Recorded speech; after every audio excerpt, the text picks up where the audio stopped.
¿Qué tal? ¿Cómo están, amigos y amigas de esta comunidad? Vamos con el segundo tema, Ciro Gómez Leiva.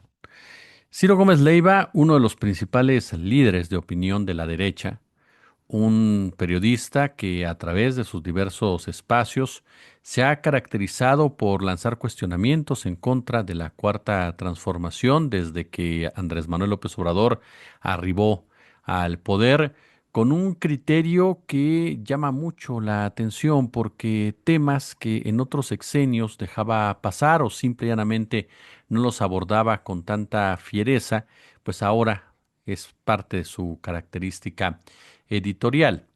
Ciro Gómez Leiva asegura, ¿no?, que él es parte de un periodismo crítico. Y sí, digo, es necesario un periodismo crítico. Estamos de acuerdo. Es necesario, por supuesto, cuestionar cuando tengas que cuestionar. Nadie pide que le aplaudas eternamente a la 4T. Eso no es nada sano tampoco ser un aplaudidor. Pero debe quedar claro cuáles son los intereses al momento que tú lanzas una crítica, al momento que tú enarbolas un comentario. Ciro Gómez Leiva tiene un coraje muy particular con Andrés Manuel López Obrador y lo ha hecho palpable en muchas oportunidades cuando habla del expresidente, ahora expresidente de nuestro país. Recuerdo perfectamente el día que abiertamente dijo que López Obrador no iba a poder caminar por las calles, que Andrés Manuel López Obrador iba a tener problemas muy serios porque la gran mayoría de los mexicanos lo repudiaba. Un hecho que conforme fue avanzando precisamente el tiempo, pues quedó más que claro que no es así, ¿no? Que Andrés Manuel López Obrador es un presidente pues sumamente querido y un personaje sumamente apreciado por las mayorías de nuestro país. Incluso en varias oportunidades, Ciro Gómez Leiva y otros periodistas de su mismo tono editorial han exigido que López Obrador reaparezca en una estrategia que parece más un afán de debilitar la figura de Claudia Sheinbaum o, en su defecto, una necesidad de atención por parte del expresidente que les genere algún tipo de rédito, ya sea en los views, ya sea en los likes, ya sea precisamente en el rating e incluso entre su propia audiencia. Lo hemos comentado en otras ocasiones, la incomodidad, la molestia por parte de este grupo de periodistas hacia López Obrador no está justificada como tal. Entiendo que podamos hablar de la forma, el estilo que era nuevo, que no le gustó a muchos de estos comunicadores de antaño. ¿Por qué? Porque el presidente no se quedaba callado como anteriormente, porque pensaron ilusamente que López Obrador iba a guardar las formas de un Peña Nieto, de un Calderón, que aguantaban las críticas no controladas por el sistema, que creyeron o pensaron que Andrés Manuel López Obrador les debía algo y por lo tanto iba a agachar la cabeza ante sus señalamientos marcados por el interés empresarial. No sucedió. Y en ese trajín, en ese periplo, fueron evidenciados por su falta de credibilidad y por su falta de ética en el manejo de la información y de la crítica. Pero ese problema ya se venía arrastrando. Lo que se hizo fue evidenciarlos. Bien, mal, regular, lo que se hizo fue evidenciarlos simplemente. Una evidencia muy clara al respecto. Pero esa pérdida de credibilidad ya estaba ahí. Sí, tenían seguidores, sin duda alguna, tienen seguidores. Millones. La derecha tiene millones de seguidores. Ajá. Pero eso no quiere decir que tengas credibilidad, porque te escucha o te ve un público que no busca la crítica sana, busca que le digas lo que ellos piensan. Y entonces ahí nos topamos con una audiencia que está completamente centrada en el pensamiento único, tan peligroso, pero tan peligroso. Ujú. Y que es fomentado, sí, por cuentas también de la presunta izquierda, pero sobre todo de esa derecha. Vea usted el discurso de Alasraqui, vea usted el discurso de Ferriz, vea usted el discurso de Loret. Es un discurso para su nicho, para su público, que en muchas ocasiones incluso cae en mentiras. En ese punto hemos visto cómo Ciro Gómez Leiva le molesta todo lo que tenga que ver con López Obrador porque considera que López Obrador lo dañó, lo afectó, lo ofendió de alguna forma sin asumir ningún tipo de responsabilidad al respecto, sin asumir ningún tipo de, sí, de responsabilidad, ¿no? Y del papel, ¿no?, que decides jugar en toda esa narrativa mediática. Pero esa es la versión, esa es la postura. Ahora se abre un nuevo frente y que tiene que ver con Genaro García Luna. Ciro Gómez Leiva ha defendido a Genaro García Luna. Y no se trata de satanizar a Genaro García Luna. Yo lo he dicho aquí, él no es el único responsable de todo lo que pasó en este país con la narcoguerra. Incluso no es ni siquiera el jefe de jefes.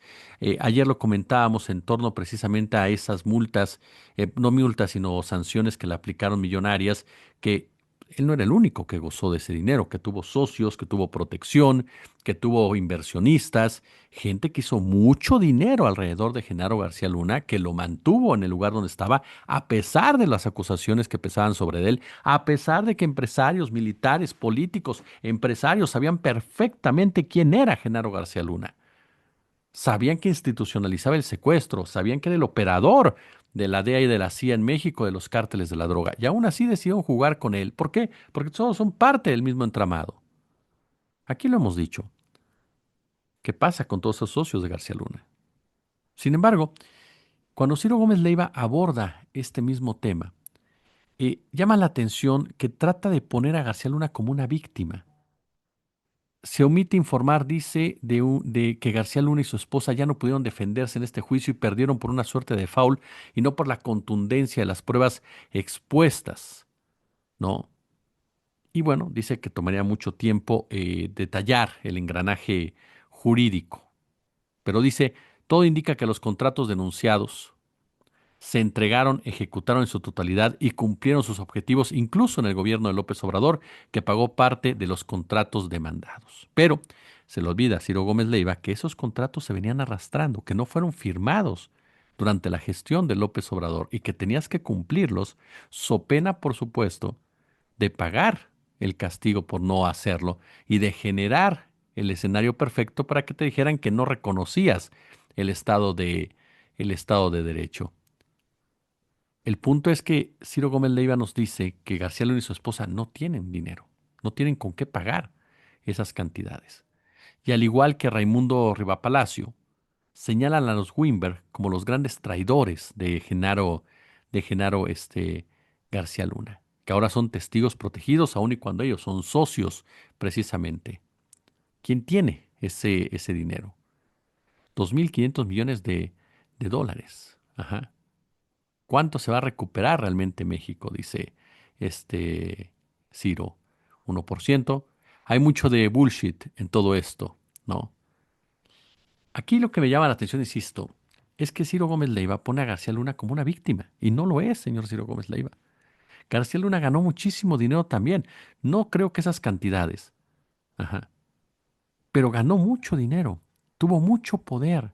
Ejecutó decisiones criminales. Que no lo quieran ver ustedes ya es diferente, pero lo hizo.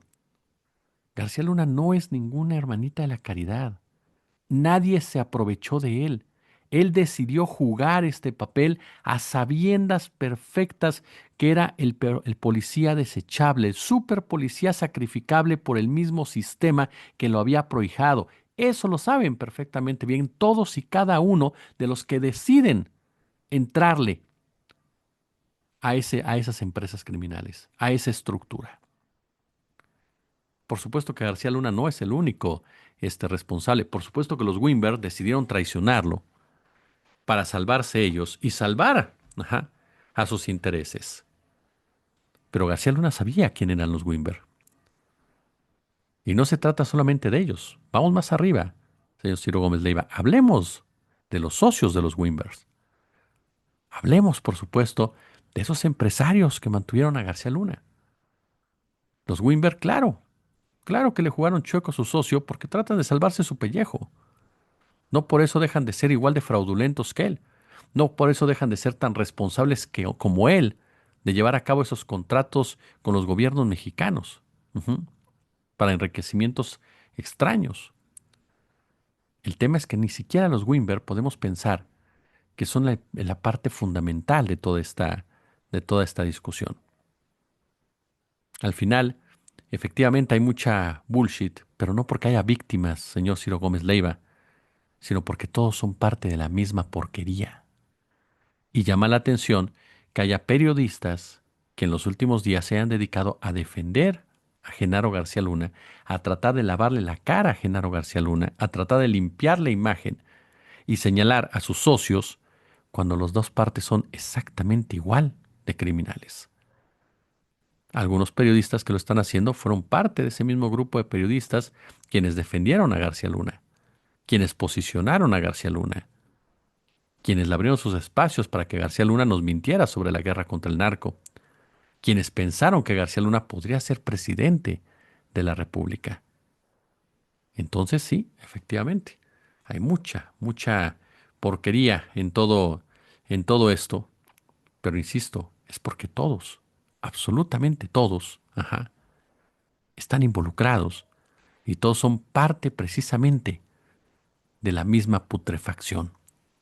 La presidenta de la República, bueno, consideró que Ciro Gómez Leiva, pues siempre los está criticando, que no importa lo que haga la Cuarta Transformación, pero siempre habrá una crítica en su contra. Y por lo mismo, pues considera Claudia Sheinbaum que hay personas que nunca van a cambiar. Yo creo que no es cuestión que cambien las personas. Como lo he dicho, no se trata de que seas aplaudidor de nadie.